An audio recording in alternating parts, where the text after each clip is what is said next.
guys, how's it going? I'm Sydney from PhoneDoc.com, and this is the LG Octane from Verizon Wireless. It's a messaging phone that follows kind of the same design style as the Envy series of phones. Now, as some of you may know, Verizon is no longer selling the Envy phones, the Envy Touch or the Envy 3, in their retail locations. You can only get them pre-owned on their site. So this phone is kind of the continuation of those, just with a different name. So you can get it from Verizon for $99.99 on contract after a $50 mail-in rebate. So it's a little bit expensive, but it really is a great phone. I've been testing it for about a week, and I'm really liking it. I'm going to give you guys a full review of the Octane and let you know basically the pros and the cons and why I think it's a great messaging phone.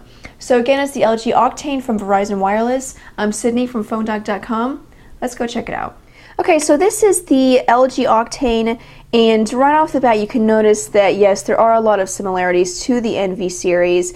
You know, mostly just the form factor. On the front you have the dialing pad with just a basic display, and then when you open it up you have the full QWERTY keyboard and the main display that you're probably going to use most of the time. It is a little bit smaller than the Envy Touch. The Envy Touch was taller, same thickness, but just not as tall.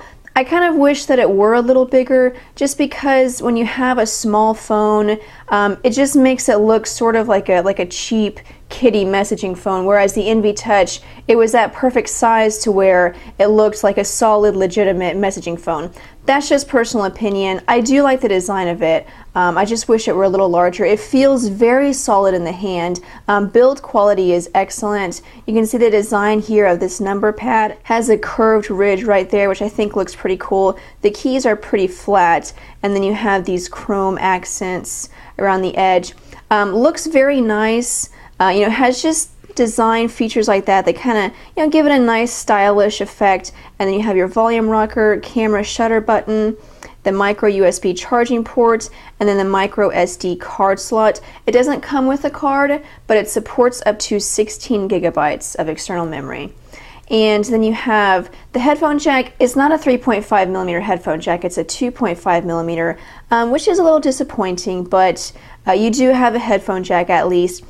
Getting back to this display here, the external display, this is a 1.2 inch display. You'll mostly use it for just basic functions like viewing contacts and viewing text messages. You can type messages on this keypad, but you'll more than likely use a full QWERTY keyboard. And dialing. So basic functions like that. And then once you open it up, you have your 2.6 inch display. This is a QVGA display, so it has a resolution of 320 by 240. And then on either side you have two stereo speakers. The keyboard is nice. I really like it. The keyboards on the Envy series have always been great, and this one was no different. The keys are very solid, you know, not too hard to press, but they're not the soft, mushy type. You know, I know a lot of people don't like that. I thought it was great. It was very easy to type on. I'll go to a new message. And it does have threaded text messaging. You can have it organized by contact, which organizes it basically in threaded text messaging, or you can do it by time received, in which case it's not threaded. So you do have that option, but typing on it was very easy.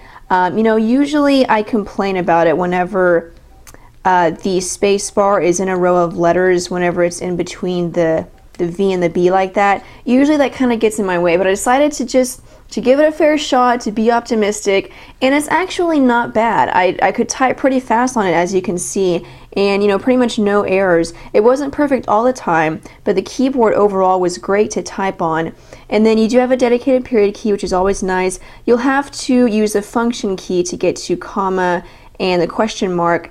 But, you know, that's not too bad. You know, a lot of keyboards, or some keyboards, don't even have a dedicated period key, so I'm just happy to have that.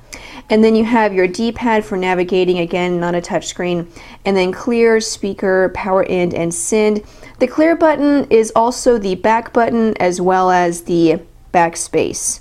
So you can use it for those functions. A little confusing. You know, I wish they had just called it back, but whatever. No big dealio. And then also on the keyboard, no, we will not save that, you have these shortcut buttons. So this is a shortcut to take you to social networking, social beat. You can access your Facebook account, your Twitter account, and your MySpace account. It works fine, functionality is fine. Again, you're going to have to pay for the extra data that you use, but as you can see, you know, it's a pretty nice interface, and then you do have the option for it to give you notifications anytime you receive any messages.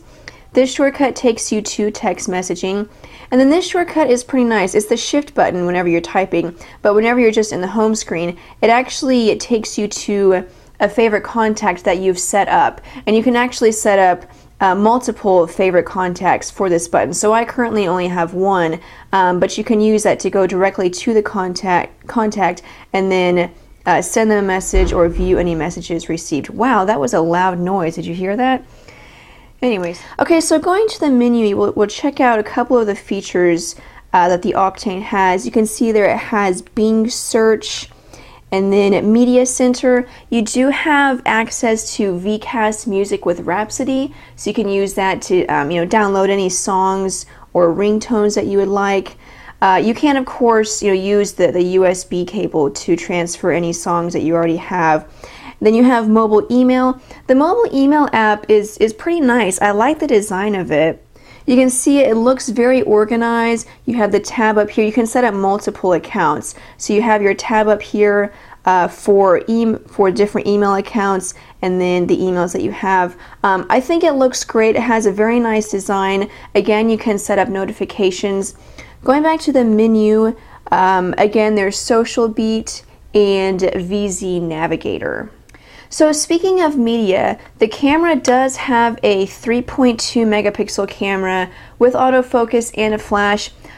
Performance was okay. I would have expected much better considering it is a 3.2 megapixel camera and it has autofocus. Whenever I think of phones like the LG View Plus, which has, same specs, camera quality was great. Again, also the Samsung Craft, which has a 3 megapixel camera, autofocus, and a flash. The pictures, they came out great. This, it's kind of mediocre. It's not really what I expected.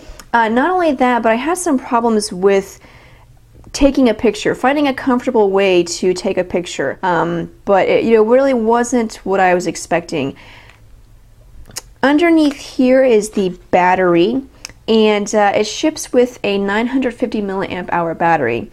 And whenever I first read that, I thought, that's definitely not going to be enough. But it turned out to be really great. It lasted nearly a week. 7 days on standby with some basic use, and then once I started using it, obviously the battery went down. You'll probably get about 2.5 to 3 days of standard use. So battery life was excellent. I was definitely very pleased with that and have no complaints about it. So that's pretty much it, guys. It's the LG Octane from Verizon Wireless, and overall I think it's a great messaging phone. There were a couple of things that kind of bothered me. Like I said, personally I just wish it were a little larger. Not a big deal though. And then the camera, wasn't quite what I was expecting, not quite up to par with other cameras with same specs. But as a messaging phone, it's great. If you loved the Envy phones, if you liked that form factor, then you're going to like this one. It has a great physical keyboard. I could type very fast within minutes. I loved it. I think it's one of the best keyboards I've used. So go check it out, guys. It's available from Verizon for $99 after a $50 mail-in rebate. A little bit expensive, but I think it's worth it. If you don't want a smartphone, but you still want a phone that has features, and if you do a ton of texting, I think it's a great option. So go check it out. Thanks so much, guys, for watching. Be sure and check out PhoneDoc.com for more news, updates, and reviews. I'm going to post my written review on this site within the next few days. Also, check out our Facebook page. Right now, we are giving away up to 100 iPads, as well as 2 tickets to the 2011 Super Bowl. So that's a pretty big deal. You can check out our Facebook page for more information on that. If you'd like to follow me on Twitter, you can. My screen name is It's My Job to Know, so go and check that out, and you can ask me any questions that you would like. Also on our Facebook page, every Friday we have editor chats at 4 p.m. Eastern Time, so come and check that out, and you can chat with us and ask any questions. I'm done blabbering now. I feel like there's so much that I have to say at the end of each video. It's like a whole 2 minutes that I just talk about promotions and stuff. But thank you so much, guys, for staying on into the end. I'm Cindy from PhoneDoc.com, and I'll see you guys later.